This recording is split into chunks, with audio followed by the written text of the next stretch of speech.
दोस्तों, हिंदू धर्म ग्रंथों के अनुसार परमपिता ब्रह्मा जी ने सृष्टि की रचना के पश्चात कालखंड यानी समय को 4 युगों में विभाजित किया था, जिन्हें सतयुग, त्रेता युग, द्वापर युग और कलयुग के नाम से जाना जाता है। हिंदू पुराणों की माने तो इस कालखंड का आरंभ सतयुग से हुआ और कलयुग पर आकर ये खत्म हो जाता है। कलयुग की समाप्ति के बाद पुनः सतयुग शुरू होता है और ये चक्र सृष्टि की रचना के समय से निरंतर ऐसा ही चलता हुआ आ रहा है।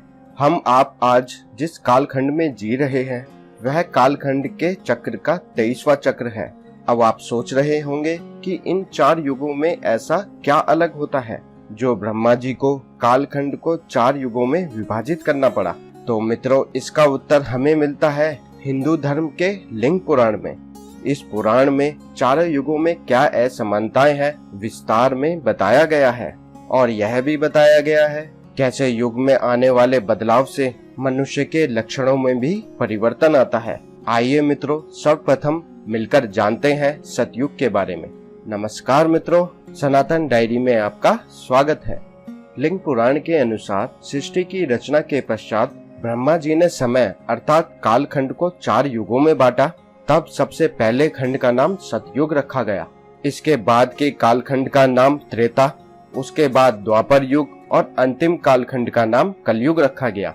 पहले कालखंड यानी सतयुग में सभी मनुष्यों का एक ही धर्म होता है और वह धर्म है स्वार्थ का त्याग। सतयुग के मनुष्यों में स्वार्थ नहीं होता, सभी एक दूसरे की मदद करते हैं। उस युग में किसी भी मनुष्य को किसी भी प्रकार की कोई भी बीमारी नहीं होती थी, जिसका कारण होता है कि सतयुग में मनुष्य अपनी सभी इंद्रियों को संयम में रखता है, कोई भी किसी के गुणों में दोष नहीं देखता। इतना ही नहीं, सतयुग के मनुष्य कभी भी दुखी नहीं होते, जिसकी वजह से उनकी आंखों में से आंसू भी नहीं निकलते। उस युग में ना किसी में घमंड होता है और ना ही कोई अन्य विकार।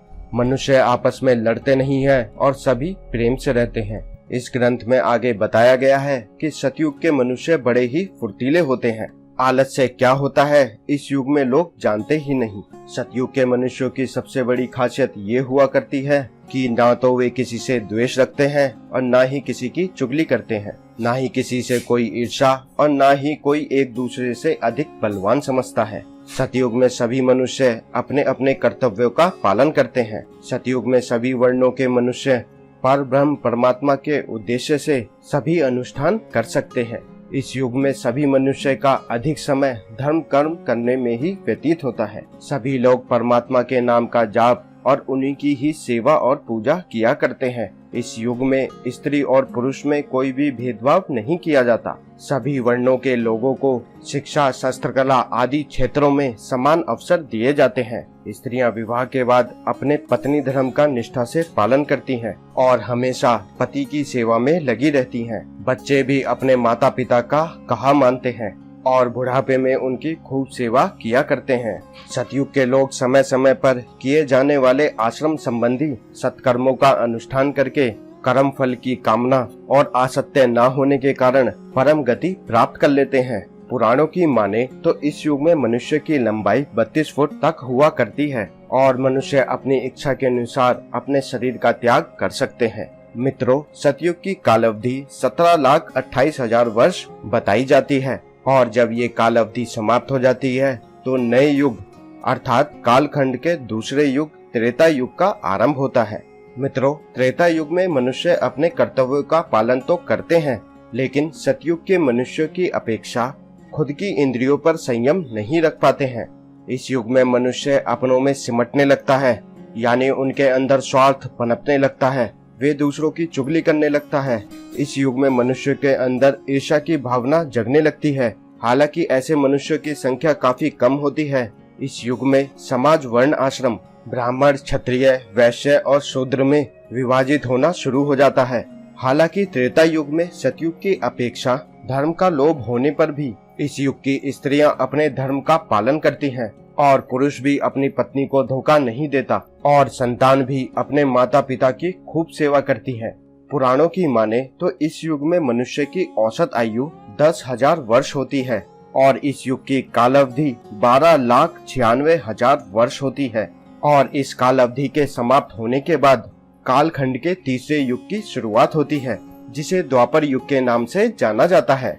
लिंग पुराण के अनुसार द्वापर युग में मनुष्य अपने कर्तव्यों से दूर होने लगता है और स्वार्थी होने लगता है, और अपने स्वार्थ की पूर्ति करने के लिए मनुष्य कई तरह के अधर्म करने लगता है और धर्म को त्याग देता है। जैसे जैसे काल अवधि आगे बढ़ती है, वैसे वैसे मनुष्य काम, क्रोध, लोभ, ईर्ष्या जैसे दुर्गुणों से ग्रसित होने लगता है। इस युग में लोगों की पहचान कर्म से नहीं बल्कि जन्म से होती है, अर्थात इस युग में ब्राह्मण का बेटा ब्राह्मण, क्षत्रिय का बेटा क्षत्रिय, वैश्य की संतान वैश्य और शूद्र की संतान शूद्र ही कहलाती है। सतयुग की तरह इस युग में शूद्रों को वेद पढ़ने की आज्ञा नहीं होती है और न ही क्षत्रियों की तरह शस्त्र चलाने की। अतः द्वापर युग में समाज पूर्णतः जातियों में बढ़ जाता है। लोगों को दूसरों के साथ साथ अपनों से भी ईर्ष्या होने लगती है। द्वापर युग का मनुष्य स्त्रियों को अपनी संपत्ति समझने लगता है। इस युग का मनुष्य अपनी इंद्रियों पर संयम नहीं रख पाता, जिस वजह से समाज में कई तरह के अधर्म होने लगते हैं। स्त्रियों की इज्जत के साथ खेला जाता है और संतान भी अपने माता पिता की आज्ञा का पालन नहीं करती। तो मित्रों, यही सारी वजह भी थी जो इस युग में महाभारत जैसा युद्ध हुआ। देखें तो इस युद्ध का मूल कारण वही सब था जो कि लिंग पुराण में बताया गया है। अगर दुर्योधन को सत्ता का लोभ नहीं होता और कौरव अपने ही भाइयों पांडवों से ईर्ष्या नहीं करते, एक स्त्री को भरी सभा में अपमानित नहीं किया जाता, तो शायद ये युद्ध होता ही नहीं। खैर, पुराणों की माने तो इस युग में मनुष्य की आयु 1000 वर्ष हुआ करती है और इस युग की काल अवधि 8,64,000 वर्ष होती है। और इस अवधि के समाप्त होने पर ही कालखंड का अंतिम युग यानी कलयुग आरंभ होता है। मित्रों, कलयुग के मनुष्य कैसे होते हैं, इसे जानने के लिए आपके लिए ये जानना आवश्यक है आखिर युग के हिसाब से मनुष्यों में ये परिवर्तन कैसे होते हैं। दरअसल सतयुग में धर्म का आधार 4 पैर पर होता है, जो त्रेता में 3 पैर वाला, द्वापर में 2 पैर वाला और कलयुग में सिर्फ 1 पैर वाला रह जाता है।